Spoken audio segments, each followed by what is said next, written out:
My name is Laura Toregano. I'm Associate Director of the King Juan Carlos Center of New York University, and welcome to KJCC Poetry Series. This series has been curated by Lila Zemborain for many years, and she has asked me to introduce her this time, since she is part of the roundtable. So tonight we have a family, really, because all the members of this panel have been here before. We have Cecilia, Vicuña, Mónica de la Torre, and Lila Zemborain, and we have Christopher Winks, the translator of this project, that Lila is going to talk about a little bit more in detail, since I haven't been part of it.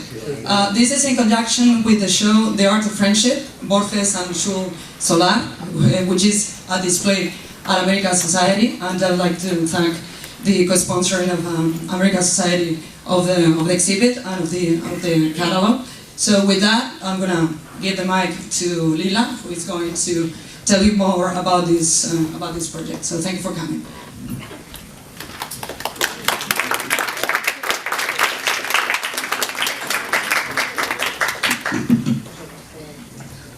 Hello, it's a pleasure to have everybody here tonight, and I'm very happy that Laura did that presentation that I have to do since a long time ago. It's a real pleasure to have this event today here at KJCC Poetry Series. This is in conjunction with the show The Art of Friendship, Xul Solar and Borges, and Jorge Luis Borges. And this is a show that is, as Laura said, is in this moment in American Society. It was curated by Gabriela Rangel, who is here, and she is a wonderful, amazing, intelligent, and bright person that had the idea of displaying this friendship for us,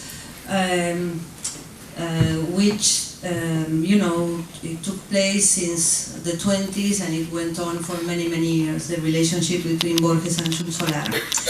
She invited me to collaborate with the show, and since everything was, so intellectually, inspiring, I don't want to use that word, but it's the one that comes to me in English now. Suddenly, in a meeting that we have also with other members of the team, which are also here, Miriam de Miguel y Cristina, no? Cristina Miguel, I'm saying it. Cristina de Leon. It's very difficult to say. And Ana Pantuyeva also, which is not, unfortunately, she's not here. We had a meeting in which also other members of American Society were there, and I had this idea to bring to the show the vision or the words of poets, because we were looking at the relationship between a writer and an artist, but an artist that was also an astrologer, a musician, and many, many other things that you can see in the show and in the catalog that is here, and you can buy it there, but I recommend you that for all of you to see the show. And he also was a writer.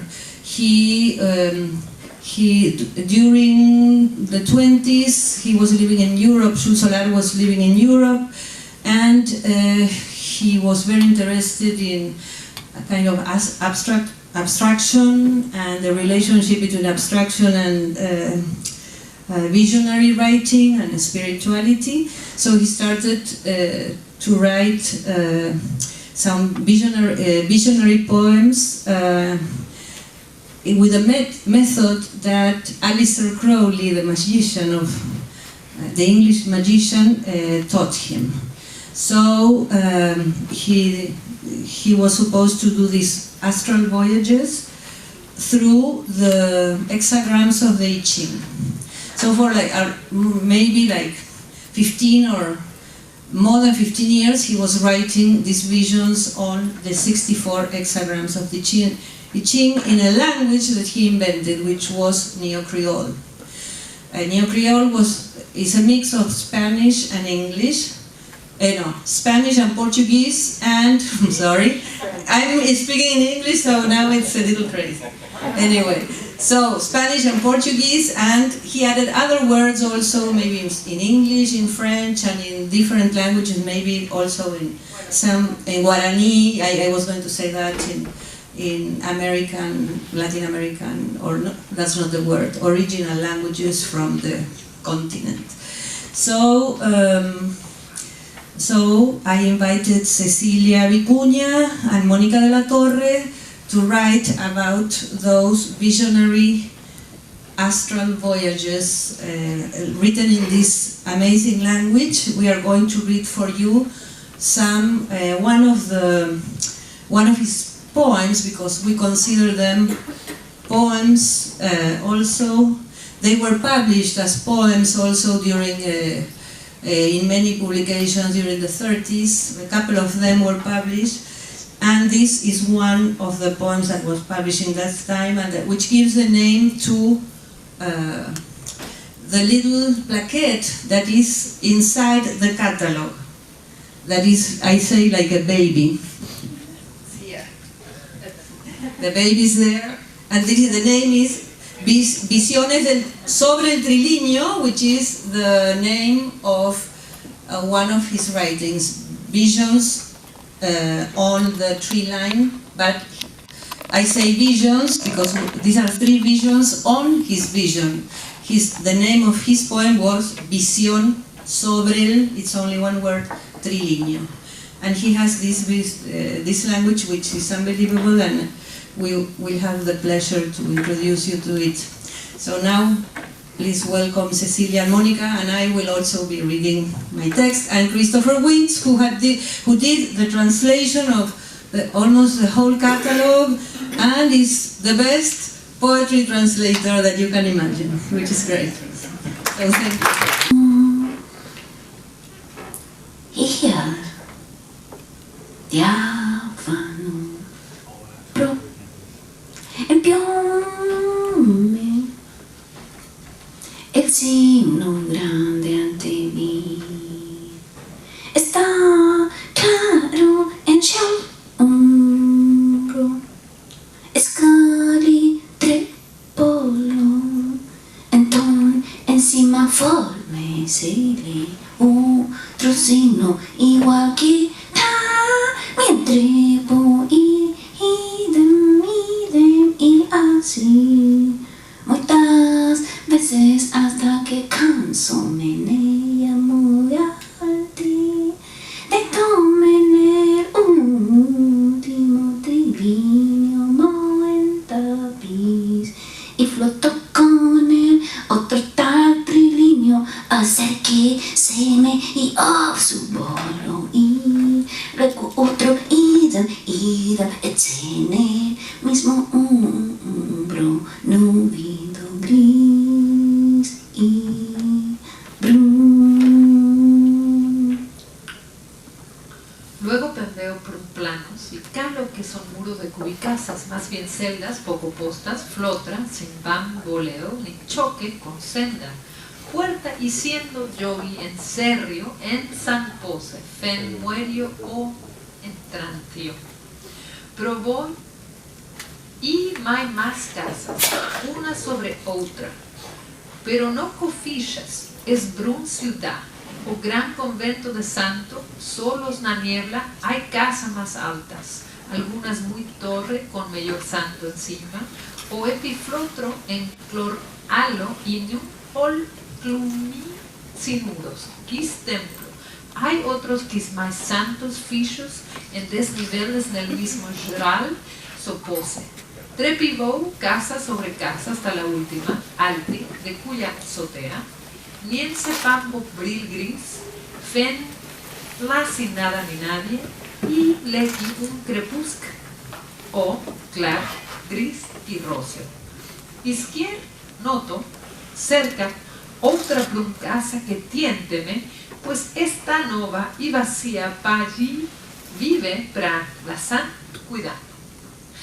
Miro giuso transueli y so hay gran trozos disrompios de otro tal pampo en umbro solo, pero prefiero subir y upa floto hasta que entro a otro lispampo con crepúsculo giallo.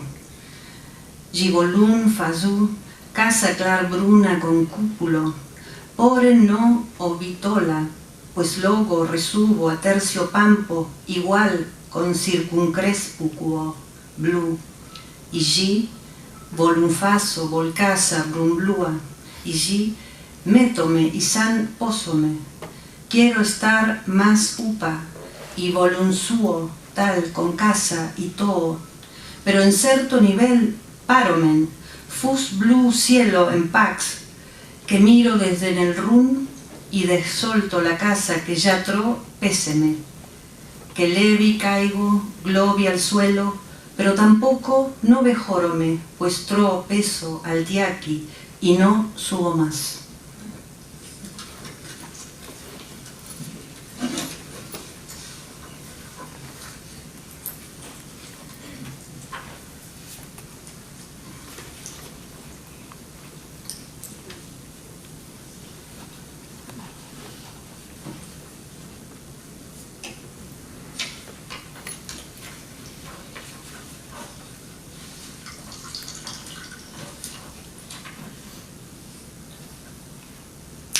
These prosodias, Xul Solar y Erishing.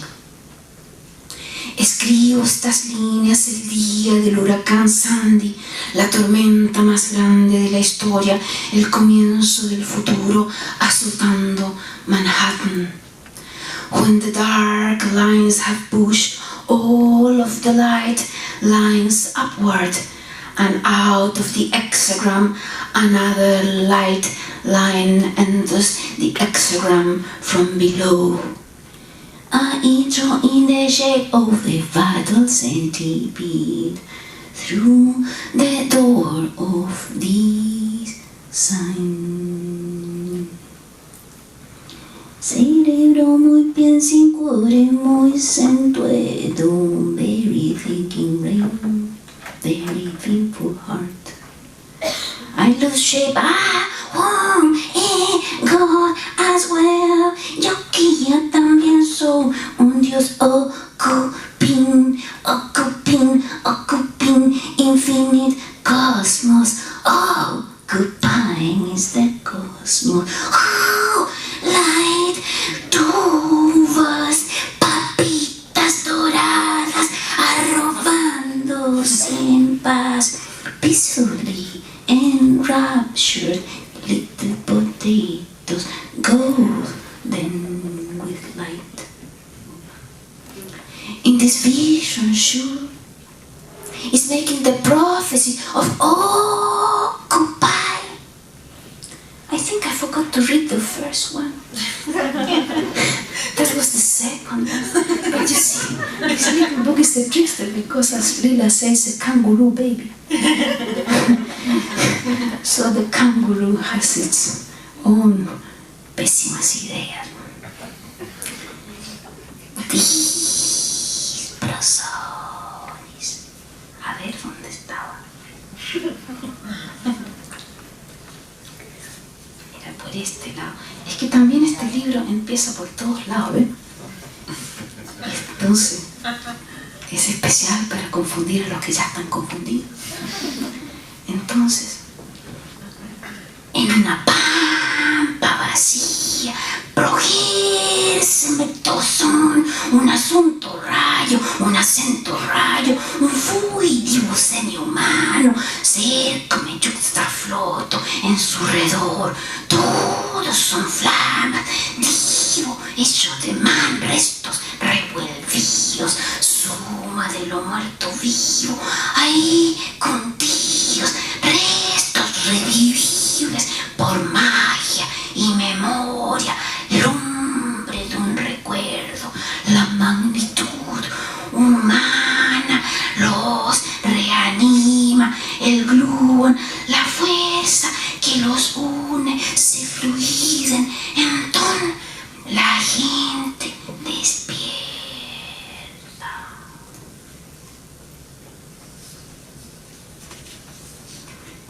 Un libro así se convierte también en un trompo. vueltas, fireside. Oh, fount of usual fire water, fount of it, where are you in your wandering loss? Something draws me in on and sinks me into fire. Que me pure, me fuego, límpiame y no siento nada. Then better to see and be another I imagine on being. El entretanto del que dejé y el que seré. Ahí devoto la miel, iluminarme por mí mismo, self-flame up, illuminate myself. Exolite the outside doesn't mean anything if we don't feel it. I will feel, siento y al fin flameo algo, amar lo divino me enciende, me enfoque, no soy sino el pensifuego, the fire thought that saturates this space. I wish to see the people from me, swans of quasi-unformed flow beings, oh, full on drumlet. I live by dreaming, seeing other people who are not people but star. Oh, plen sueñen, vivo soñando, viendo otra gente que no es gente, sino estrella. Manco astros, people star, suma de lo humano y lo estelar. Oigo el auto del ser, diti, expanditi. And it must be the okay here. Adored, exalted, golden light, nucleus, the light of now. Unimpeded, shining light of now, light of the blur other beings filled with others, totalities of others, those who are the light of the other. Un poquito de agua.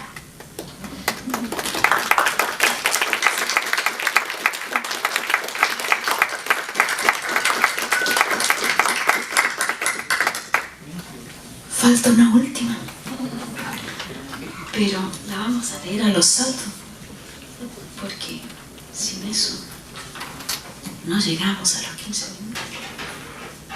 Entonces, a ver cómo era.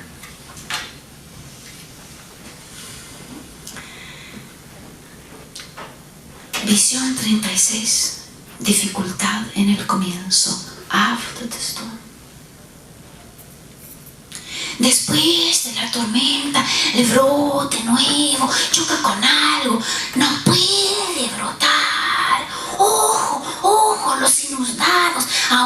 no quieren ver, los inundados siguen ciegos, the flooded ones still do not want to see. Hurricane Sandy came and they still don't wanna see.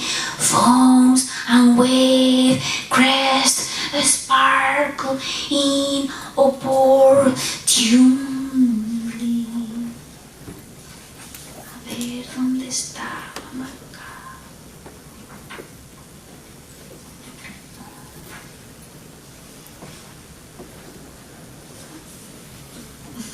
Era este, se esconde. Acá estaba. Se conoce porque tiene unos monitos, ¿eh? Entonces, si no lo noto y no lo deshago bien deshecho, no lo puedo leer. What is it in this solid globe, a city, that does not connect to this force, this strength which is now what's real? Wait, and finally a procession arrives.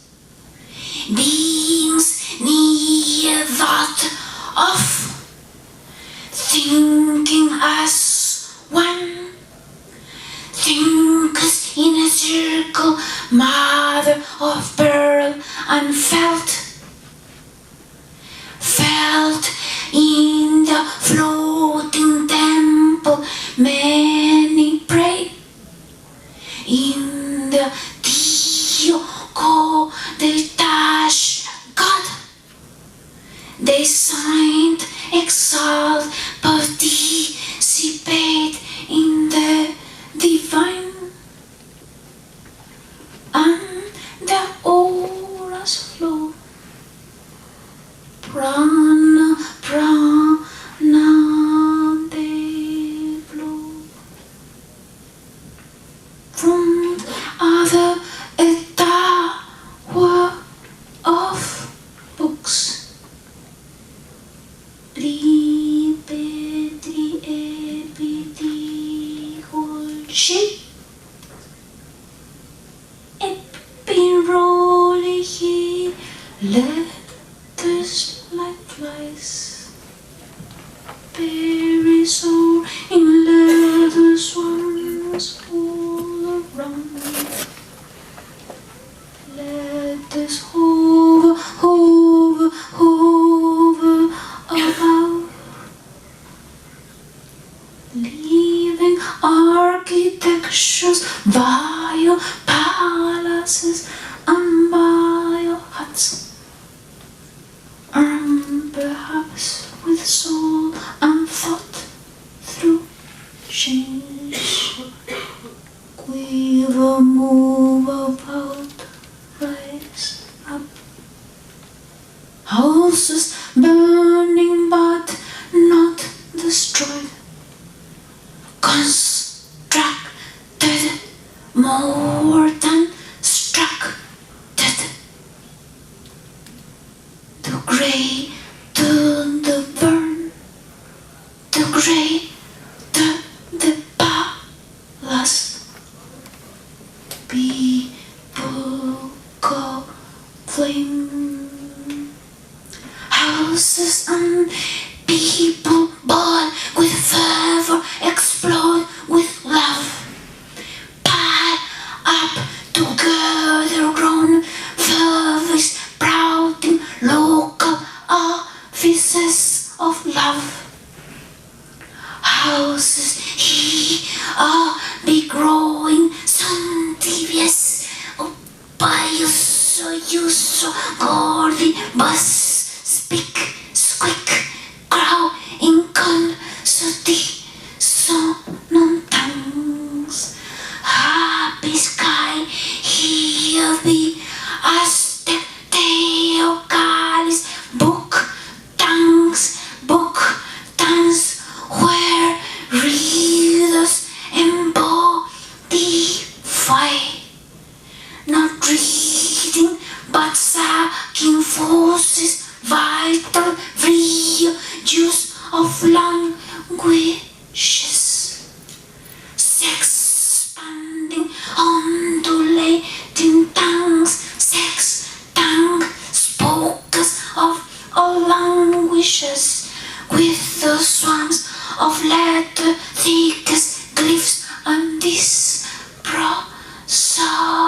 La limitación. En el próximo nivel lo adoran más, no lo adoran más, ha dejado de ser humano, y en el próximo nivel lo adoran como a un ibis por razones aparentes y diversas y mentales. Nubes cuyo fundamento es homogéneo, está ahí el origen de lo heterogéneo. Compáñido de perfrequilampos plic clor frenéticas brinubes hoy nubes. Las limitaciones son penosas, en el próximo nivel lo adoran como a un chivo, como a Pan o Dioniso, y sin embargo efectivamente es la tendencia moderna del pensamiento. En el próximo nivel lo adoran como a un halcón de oro alas. Cielo y sol, luna sus ojos, continuos destellos, Cáncer en el próximo nivel. Amuleto de colores complicados, todo acompañado de frecuentes, y los del nivel exterior lo adoran como hombre de frenéticas nubes espirituales. Y en el próximo nivel lo adoran como carnero, es recurrir a la idea arcaica.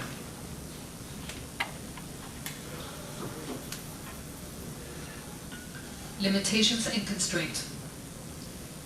In the next tier they adore him not as he is no longer human. In the next tier they adore him as an ibis for apparently wildly different things, mental clouds of a homogeneous basis. From homogeneity emerges heterogeneity, accompanied too by lamps typical of wisdom, its elastic, frenetic clouds. Non-clouds, limitations are pitiful. In the next tier they adore him as a goat, as Pan or Dionysus, effective regardless. Such is this tendency of modern thought. In the next tier he is adored as golden hawk, its wings the sky, sun, and moon its eyes during glimmer. In the next tier he is adored as a crab, an amulet of complicated colors, everything of 10 accompanied those in the outer tier adore him as a man of frenetic spiritual clouds going back. Archaic ideas. In the next tier he is adored as a ram, its fleece wraps idols. El ocultamiento de la luz. Convivan durin siglos uno al lado del otro, río abajo y mozo, colonias trunquivivas más, analquier cosas fen que cada y sui cosa del agua, y aceite y vino deseándose el primo, el axioma principal cuyo símbolo es finita inteligencia. Así pues no es a la luz eso que la crítica produce, la doctrina secreta, es planeta Tierra metafísico y receptivo a otras cosas con deseos semejantes, como donde se aglomeran y viven juntas por siglos. En esta época no intervengas en las prácticas de los demás, no te adhieras como el fuego. Son los niveles estirtados para aglomeranse y ser, en un ser absoluto se convierten y colonias. De animales parece que cada cosa a su manera existe como Santísima Trinidad y truncada.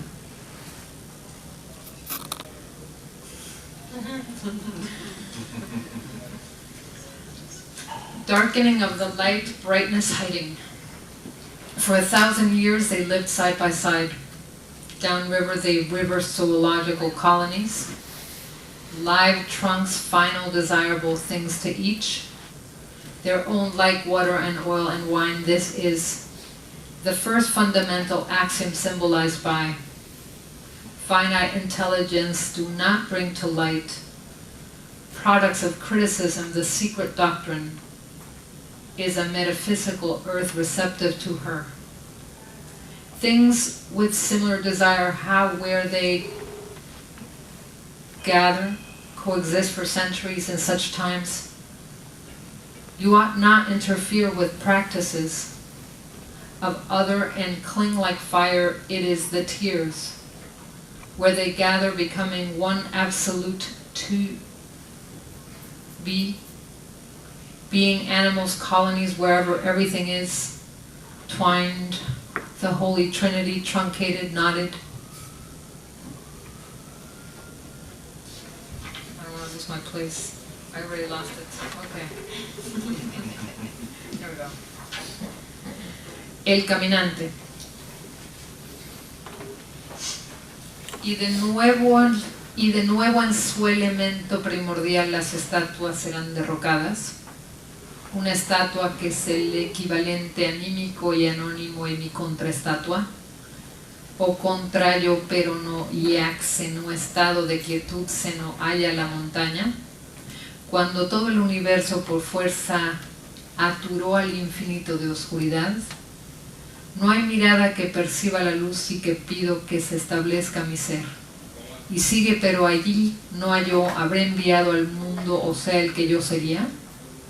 Mi equivalente, si él creció durante siglos, sigue, creció en él. Cielo durante siglos, y por eso, si es el cielo, pendan durante ciudad yude, la ciudad en ruinas abajo, no había tampoco centro de luminosidad. Solo espíritus hendidos y si el equivalente celestial disputas, sin incumbir durmiendo profundamente mi no y yo y mi contraestatua.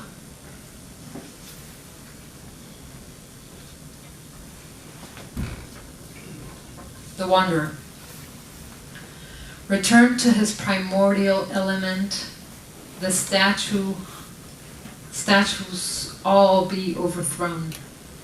Equivalent to mine and my not I, my counter statue and my non-required not I, which even I cannot find, remaining still the mountain when the whole universe necessarily filled the infinite with darkness. There is no I to perceive light that my being might be established.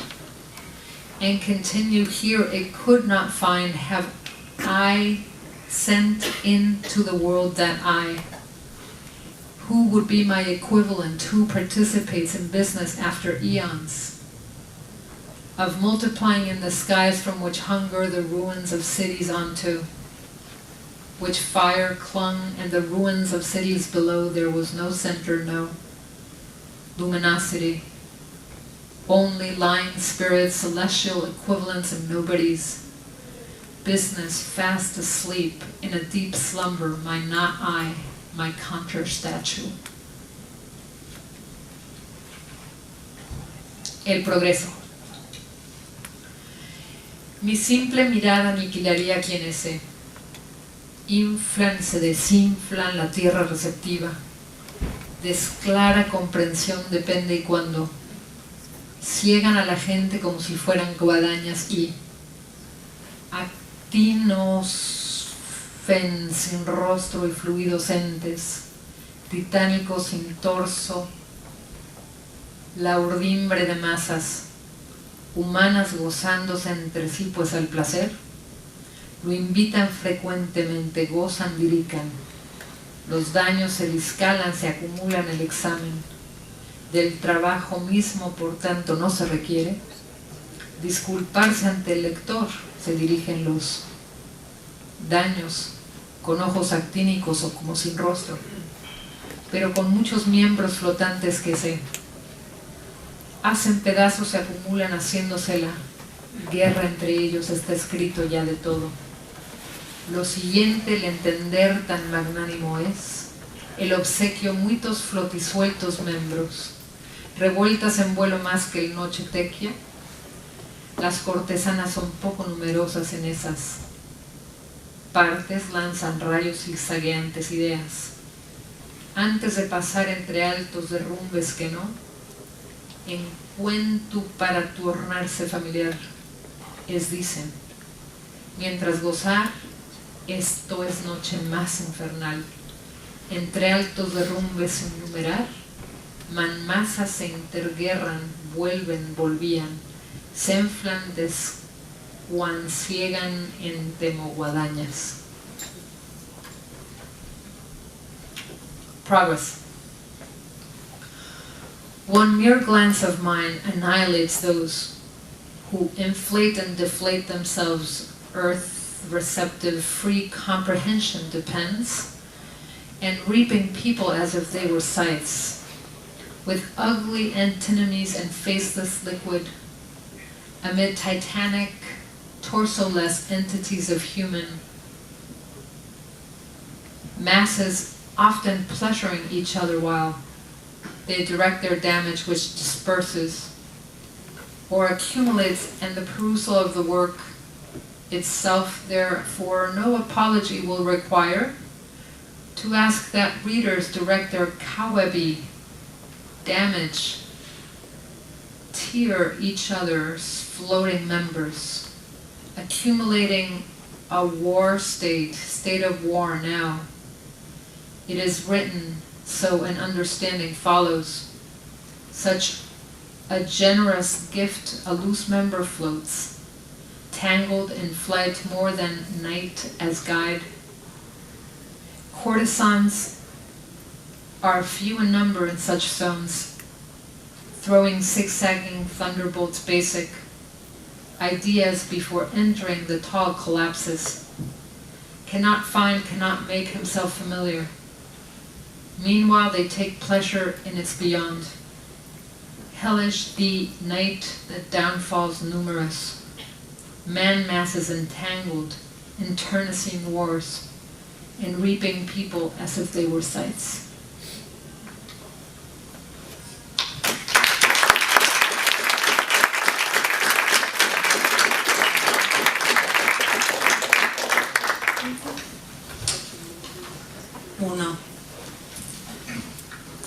Bio laves, Xul, mi mente, bio disuelvas todo lo que es humano, mano, armada, sierpe o armadura.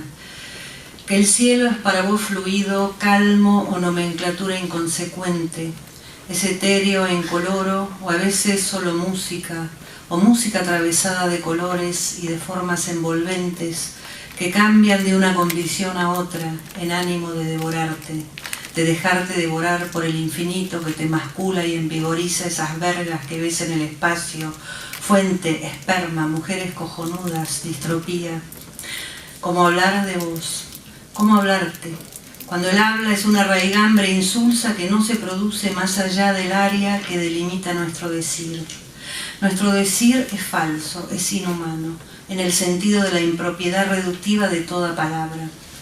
Pero más allá de estos límites, el bosque empieza, o el mar de sombras grises y sonidos bifurcados y ondas traslaticias. Y es entonces, Xul, que algo entiendo, que tus cuadros son visiones, que las visiones son ejercicios ilustrados por un pensamiento disparado a la disgregación y a la recomposición de propiedades, clases y especies. Un lenguaje aglutinante, porque todo lo aglutinás con tu jalea real de palabras constreñidas, absolutamente megalómanas. Que la melanogamía, Xul, no es monogamia, ni nudos, ni canción, ni agrandamiento del yo. Que el esfuerzo de leerte sea esta expansión de lo que significa ser humano en el lenguaje. Man para vos. Pero mujer soy, y aquí me encuentro, en esta tornasolada inquietud que me revela tu entereza. Ser del cosmos, como dice Borges, una cosmopolita. La mente tiene condiciones, Xul, y el cerebro así indica esta determinación de extender lo que considera santo, que ahora simplemente se llama ciencia. San ciencia podría decirse de esta longitudinal desenvolverse de los límites hacia lo que el viento sacude con autosuficiencia y transforma en polvo. Viste sus más allás.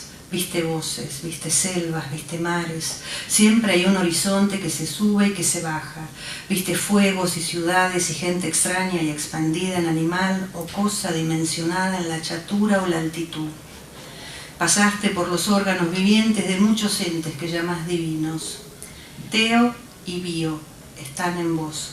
Te ovivo de lo que se experimenta en ácido, formas rotas, la alucinación que todo lo diviniza en gotas de esperma dorada.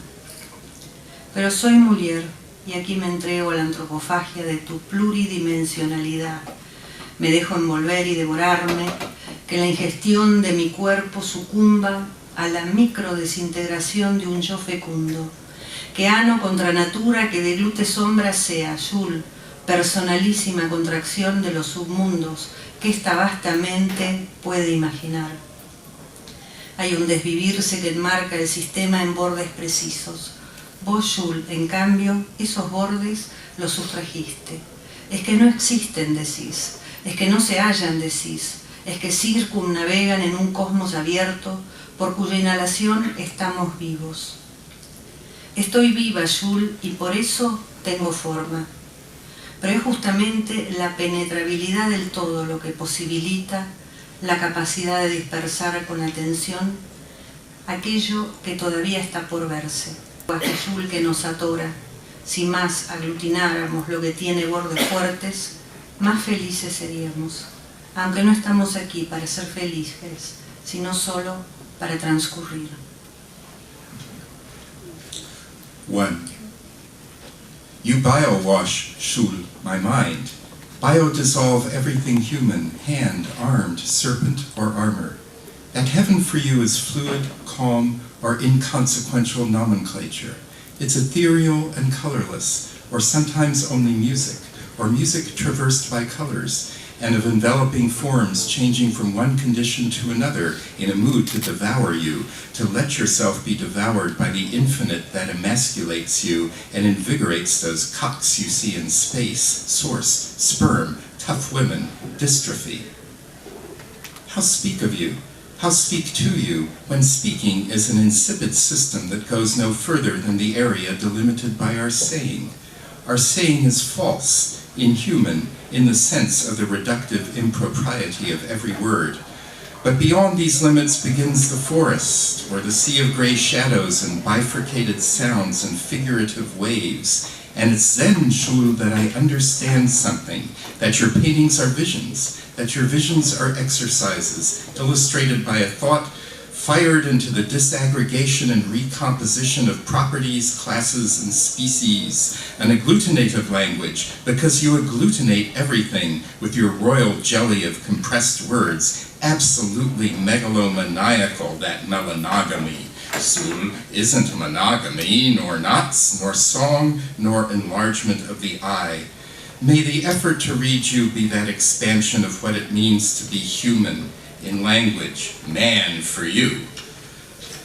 But I'm a Mulier, and I find myself here in this iridescent uneasiness that reveals your integrity to me, being of the cosmos, as Borges says, a cosmopolite. The mind has conditions, Xul, and the brain therefore indicates this determination to extend what you consider holy, which now is called simply science.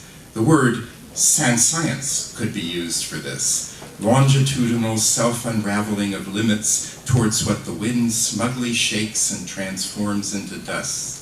You saw their beyonds, you saw voices, you saw winds, you saw jungles, you saw seas. There is always a horizon rising and falling. You saw fires and cities, and strange people expanded into animal or thing or made dimensional, whether low or high. You passed through the living organs of many beings you call divine.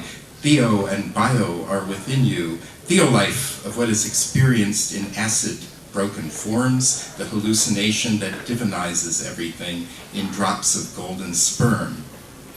But I'm a Mulier, and here I surrender myself to the cannibalism of your pluridimensionality. I let myself be enveloped and devoured, let the ingestion of my body succumb to the micro-disintegration of a fertile eye, let an anus against nature that swallows shadows be, Xul, a highly personal contraction of the subworlds that this vast mind might imagine. There is a devotion that frames the system in precise borders. You, Xul, on the other hand, subtracted those borders. They don't exist, you said. There aren't any, you said. They circumnavigate in an open cosmos through whose inhalation we're alive. I'm alive, Xul, and because of that, I have a shape. But it is precisely the penetrability of everything that makes possible the capacity to attentively disperse that which is still to come. It is this language still that chokes us. The more we agglutinate that which has strong borders, the happier we shall be. Although we're not here to be happy, we're just passing through.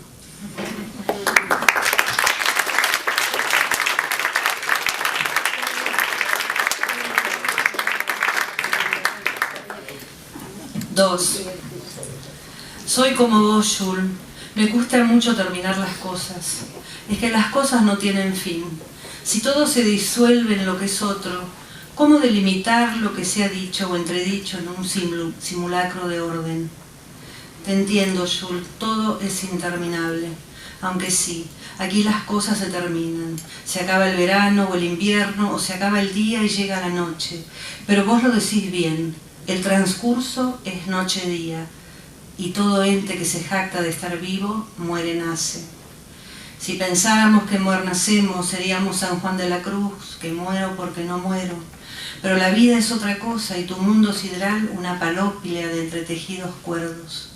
Cuerda que le das a tu cabeza para que te lleve lejos, muy lejos de lo que significa ser humano. Razonemos entonces esta quietud, divulguemos su sombra. No traduzcamos lo que tenés de líquido en la voz. Lo que decís es así, con tu lenguaje. De allí tu ajedrez inconcebible. Si supusiste que los sentidos no tienen funciones específicas, tenés razón. Cuanto más demostremos que lo justo es verdadero, más tendremos para inocular teorías. La teoría es lo que falla, Xul, porque engloba todo en su estúpido corsé. Te dije que soy mulier, Xul, y por eso vivo encorsetada. Y vos, que lees, también.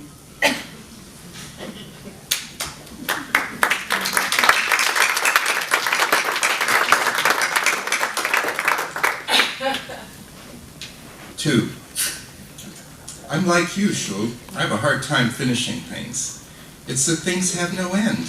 If everything dissolves into that which is other, how to delimit what has been said or unsaid in a non-existent simulacrum? I hear you, Xul. Everything's interminable. Though yes, here things do end. Summer or winter ends, or day ends and night falls. But you say it well. Our passage is night-day, and everything that boasts of being alive is dying birthing. If we think we're dying birthing, we'd be St. John of the Cross. I die because I do not die. But life is something else. And the sidereal world is a panoply of strings woven together, a string you mentally tune in order for it to take you far, much farther than what it means to be human. Let us then figure out this stillness. Let us divulge its shadow. Let us not translate what there is of liquid in your voice. What you say is like this with your language, hence your inconceivable chess. If you suppose that the senses do not have specific functions, you are right. The more we demonstrate that fairness is true, the more we'll have for inoculating theories. Theory's what fails, Xul, because it encompasses everything in its stupid corset. I told you I'm a mulier, Xul, and because of that, I live encorseted. And you too, who are listening to this.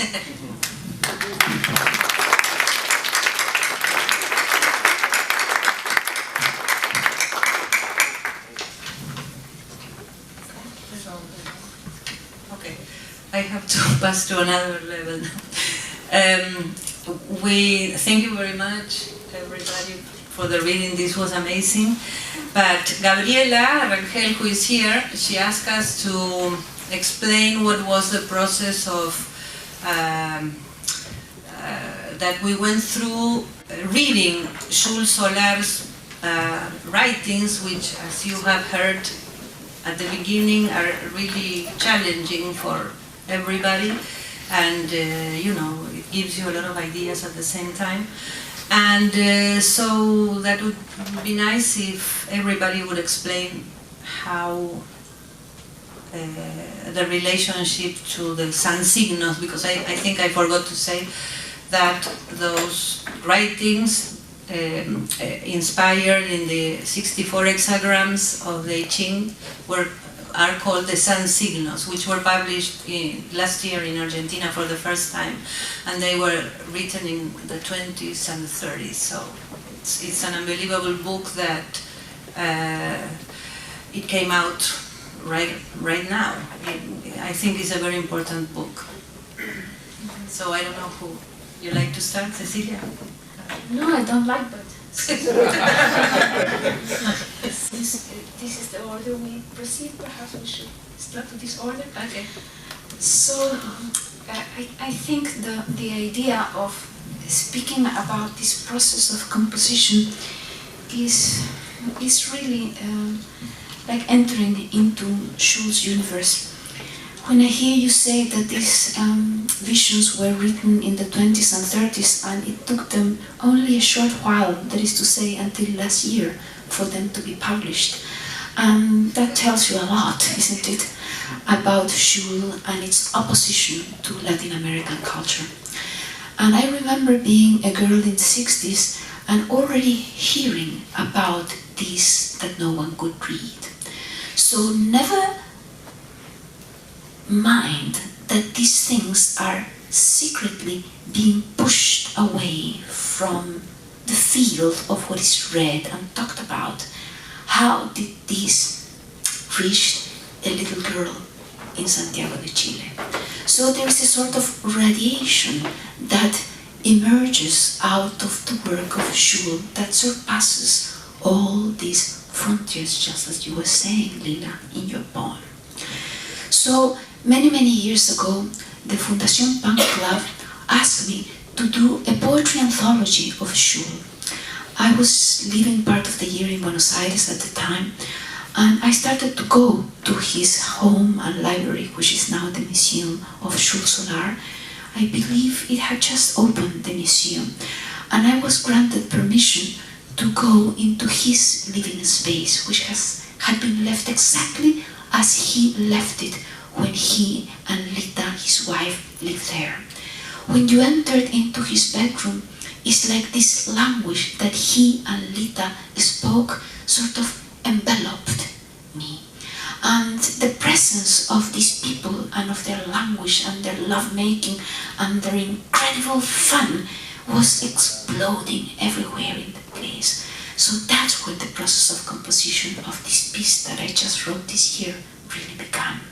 I started to take notes and notes and notes, and then I realized I was not the person to do this anthology, because you would have to devote your life to Xul in order to collect his writings. If you look at any page of his writing, he wrote and rewrote and corrected, and each page is written in as many as 5 different inks, with so many layers, like a palimpsesto. It will come back to the request of speaking about the composition. I think this, working with Xul, alters the definition of composition. His method, which is really Aleister Crowley's method, had already happened to me spontaneously when I was a young girl in 1966 in Santiago. So the same thing that I was describing before, these writings are kept secretly and somehow they pour out of the page and reach. I had never read Aleister Crowley in my life. I had probably never even read Xul, and nevertheless this method that was coming from language itself, language wanted to open up, to create what Xul comes so beautifully, cum punto. Now think of his word, cum is like a transfiguration of the Latin cum, next to punto, punto.com, you see, but visualized, perceived in the 20s. Unidos en un mismo punto, con punto, he says in the Wu Wang, the Chinese, la inocencia, co-point, punto com, point with. And what he means is what Buckminster Fuller would call the added dimension, where 1 + 2 is not really 3 but 4. This is the abundance that emerges from life itself. He Xul, meaning said and added super-dimension and incalculable scale. Our togetherness, the quantum entanglement that drives scientists mad. Mad como barro, no como más loco, claro, los vuelve barro para que sigan inventando. Xul is really like Blake, Borges said. And that's true. It is both are completely so against the reductionist sphere where art moves today. People want to think that art is form, only form. Look, even a shoot, a grito came out of my gut when I said that. You go to art schools, you go to Art Chicago Institute, Chicago Art Institute, and full skyscrapers of expounding this idea that art is separate from everything else. No, dijo Xul. Luz del intercruce, the intercrossing shine, the light of the interspecies communicating enlightened biologists like Bonnie Basler say today. And that crossing, that bridge that Borges and Xul were enjoined in, having it done so differently. This is what's most beautiful about the show that you created, Gabriela.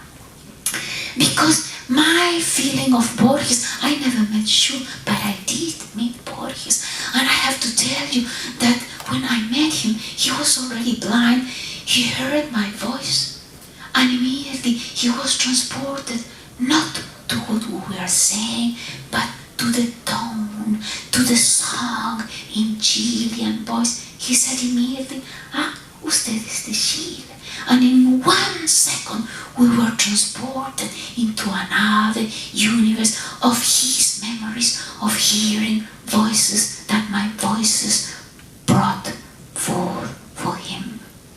So my feeling is that even though in those magnificent texts that you wrote, I suppose you did for the exhibition, explaining how Borges would take this view of speaking of the visionary worlds from an ironic point of view.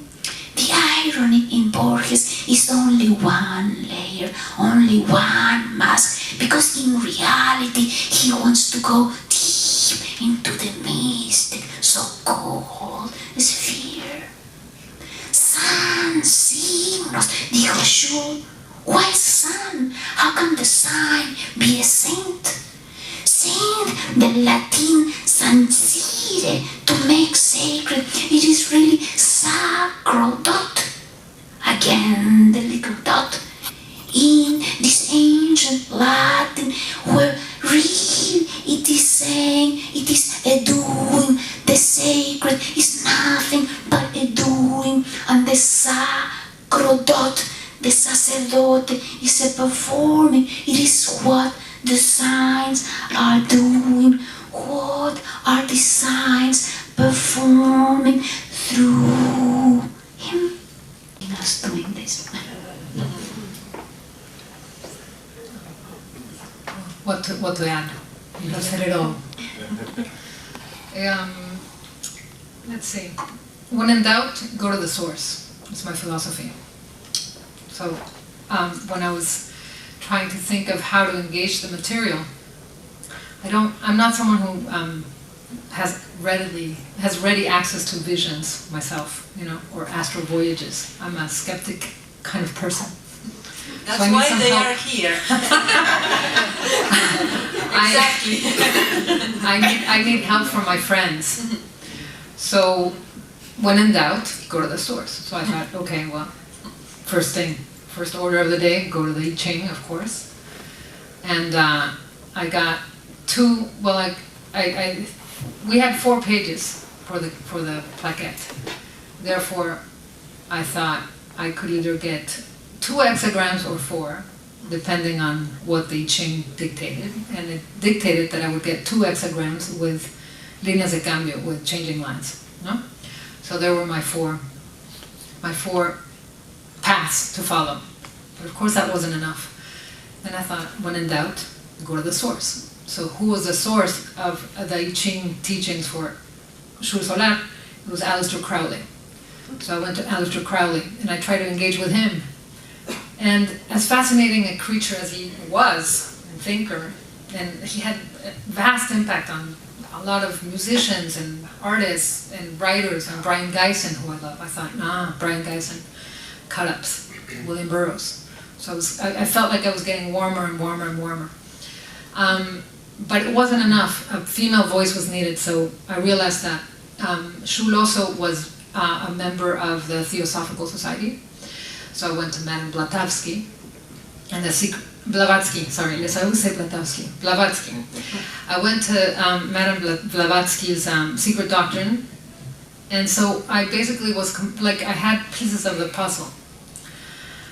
And I knew I wanted to do cut-ups and see what the material could prompt in me. So it was really, my attempt was to see what all this could, what visions it would generate in me, but not necessarily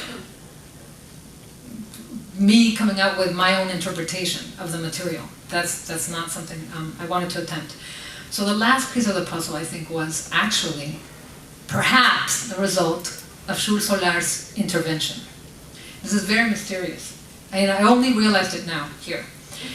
There is a very influential anthology called Inventing Language. Do you know that anthology? It was edited by Steve McCaffrey and Jed Rusula in, I think in the late 90s. It's a book this big, and it's very comprehensive, and it includes poets and thinkers, and poets and writers mainly, philosophers too, who invented languages. And so Raimundo Lulio is in it, Jonathan Swift, I mean, all these people, even I think Borges might even be in it, even though he did not invent a language, but it's Martian language is there. It's a really beautiful book. It turns out that Steve McCaffrey teaches at the University of Buffalo, and I was invited to read there. And as I was visiting McCaffrey, he's an avid collector of rare books and manuscripts, and I was at his house, and I saw this thing that he had collected, and it was like a deed, an old deed from the Spanish region. I don't know where it was from, but it was from the 17th century, and it was handwritten, but there was no space between the words. And when I saw it, he said, "Oh, that's a Spanish document. What does it say?" And I read it, and I was like, and I couldn't see the words. It was very hard to actually read them. And in trying to read them, I was seeing all these words that weren't there. So it was like this manuscript was changing before my eyes, and every time I looked at it, I discovered that the word I was seeing wasn't the word I thought it was something else. And then I went, okay, that's the last piece of the puzzle. It turns out that I asked McCaffrey if he knew of Xul Solar. I said, he has to be in the anthology. Why was he not in the anthology? He'd never heard of him. Never heard of him. So I made him aware of who Xul Solar is. I will probably send him this. And yes, that was my process. So eventually what I did was cut-ups with 6 sources. So the sources would be the I Ching, six sources because it's 6 lines for every hexagram. So it's Blavatsky, Crowley, Xul in Spanish, Xul in the language in the San Signos and the Neo-Creole. I said her already. Myself, and who's the other one? Okay, there's 6. Huh? Well, no, not McCaffrey, no. El documento, exactly. And then, and the sixth element is myself, trying to weave the pieces together, connect the different parts. I did allow myself that. And then I eliminated all the spaces in the words. So when I read, you might have noticed that it was comprehensible at times and sometimes not comprehensible. It is impossible to eliminate breath when you're reading. So of course I will read words, and but the idea was to dissolve the separation between the words, for you to listen to it and also have visions of what it is that I am saying. Why don't you show the text? Yeah, the color. Oh, and also the length of of each line is determined by the hexagram. So in the first hexagram was number 60, so there's only 60 characters. So each line has to have 60 characters. And then the second one is 54, and the other one is 35, and the other one is 24. And the Spanish translation, which I did, follows the same process. Yeah. So that's my process.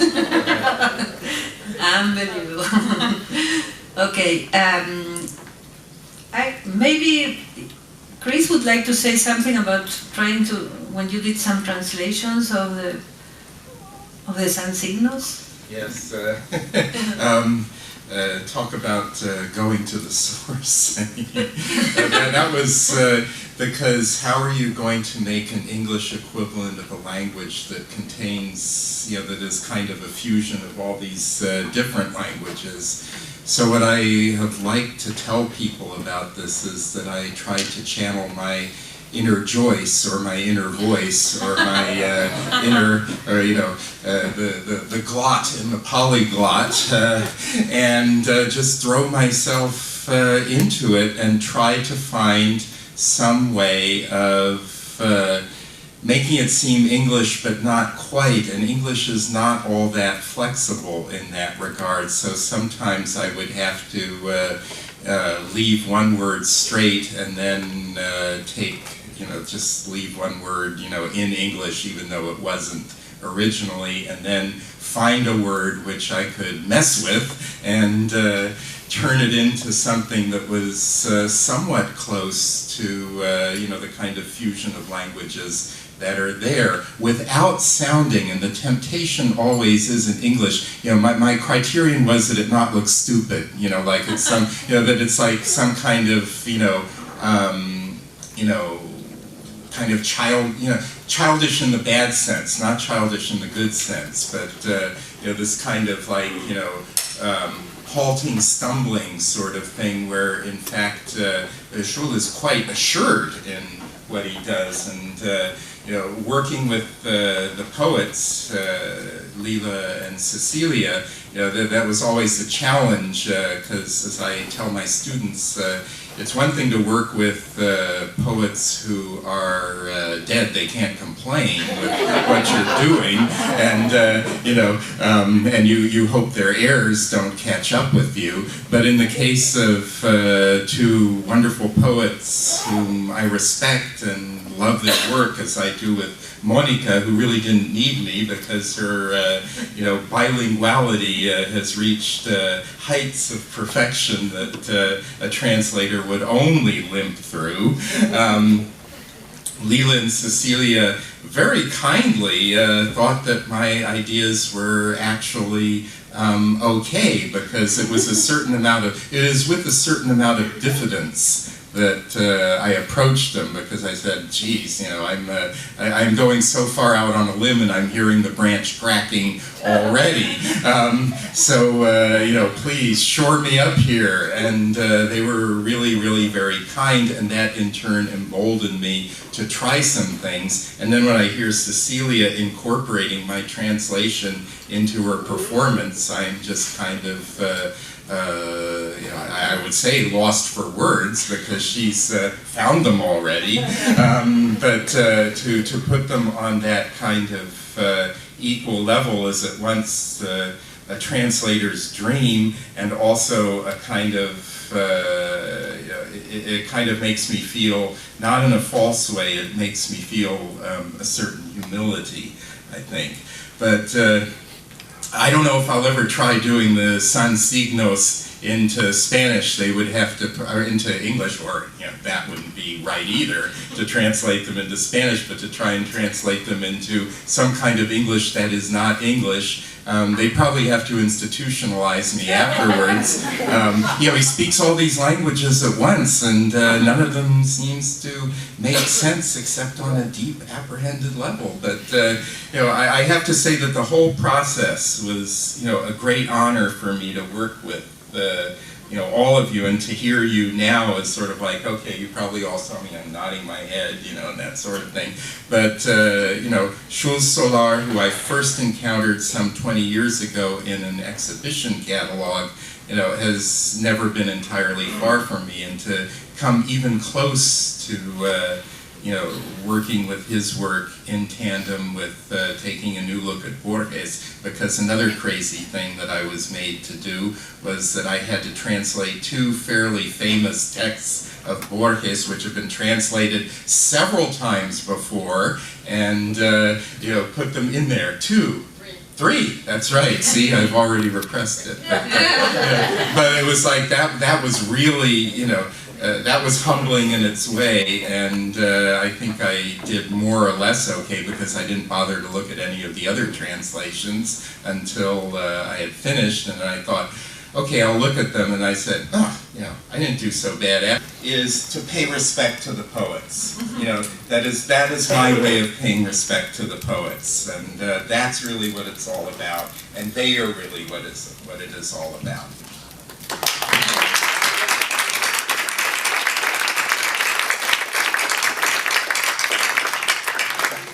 Last but not least, always with a Z myself, I'm always the best.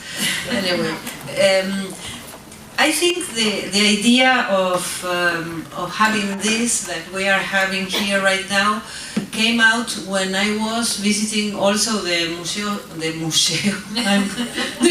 Xul Solar. The Museo Xul Solar in Buenos Aires.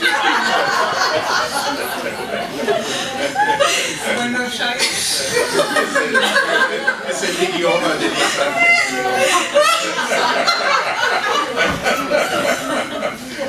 I'm red now. Okay. Anyway, and I found out about those. I found out about these texts of Xul Solar that they were going to be published, and I was there in the museum. I have been all over the museum. I visited the house also, the library. They were showing me the astral charts. I was like, my head was like this, and suddenly they tell me that there are these writings of Xul Solar, and that they are being translated into Spanish. So my first question was, but who is translating them from Neo-Criollo to Spanish? And my question was, but why are they translating it? And she told me, well, it's an American that is translating the work into Spanish. I said, it's weird, no? Like some American is translating into Argentinian, Spanish, Xul Solar. And my question was, what about the rhythm of... Into Neo-Yankee. Neo-Yankee. No, Neo-Criollo. So I thought, this is visionary writing. So how do you translate, being from another language, how do you translate the rhythm and the tones, and something that is very important in a vision, because he was translating his visions, and it's like a kind of a compulsive writing. So how do you get that into Spanish? And I saw some of the translations, and the solution was like to do like a periphrasis. How do you say that? The same? Periphrasis. And I mean, the purpose of the translations was for the people to understand what was there, but it lost for me all the enigmatic thing, and the sound that it's so powerful when you're reading it, and that you enter into that, and that's why I wrote this, because it's like you enter into that language, and after a while you begin to understand everything, because it's not by language, it's a language that he created to show what is the language of visions, I think. Because, for example, which is weird, I didn't read one of those texts, but in some place he says that the people that he sees speak the language that he writes in, which is crazy, completely crazy. So I was completely fascinated by the rhythm, by the language, and I thought this is like a treasure for poets. And I saw the poetic quality of the work, and the people that did the translation wanted like the ideas of Xul to be dispersed, let's say, like to understand what he's seeing and what he's saying, and which is very good also, I think, as a purpose. But for me, as a poet, it's interesting the play with the language, and how the language is also related to the body, and how it comes out from the rhythms, or what it provokes in the body. So my method of composition, of course, when this idea came out with Gabriela, and in that meeting, I immediately thought about those two poets in my side, because they are like very different approaches. They have very different approaches to writing, to visionary poetry, or about what vision is, or what the esoteric is, or the other word. And I thought it was very interesting for them to be together here with me, which I'm like a person kind of in the middle. That's why I'm in the middle here also, because I'm a believer and not a believer. It's like I'm going back and forth. So I am a believer, by the way. I am. I just need help. I need help. To have visions. Sorry. I know, but you're like very rational, you know, like it's a very rational approach, which is good.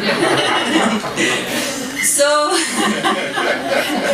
yeah, give me the peyote. I'll have visions. okay, I saw her definitely. face and I'm a believer. That's good. But anyway, what I did was like get really immersed into the text and read it. I read it. I didn't follow his order. His order is not an order. Also, the order of the visions and of the sansignos, he doesn't follow any order. You know, like it's not chronological. For example, it doesn't begin when he started in 1924 and it doesn't end in, I don't know, 1937. I don't remember the date, but he then reorganized all the manuscript, as Cecilia said, for years and years. Some of the visions were written in English at the beginning, so he showed them to Alistair Crowley, then he went into Spanish, then he translated everything in Neo-Creole, then he wrote them in Neo-Creole, then he passed them he typed them, and he never came to publish that thing. I don't, because he never ended anything, which for me was unbelievable. So when I started reading the visions from the back to the beginnings to see if he wanted to arrive to some place. And so I started reading, and I got completely immersed in the language. I finally began to understand in many levels the language.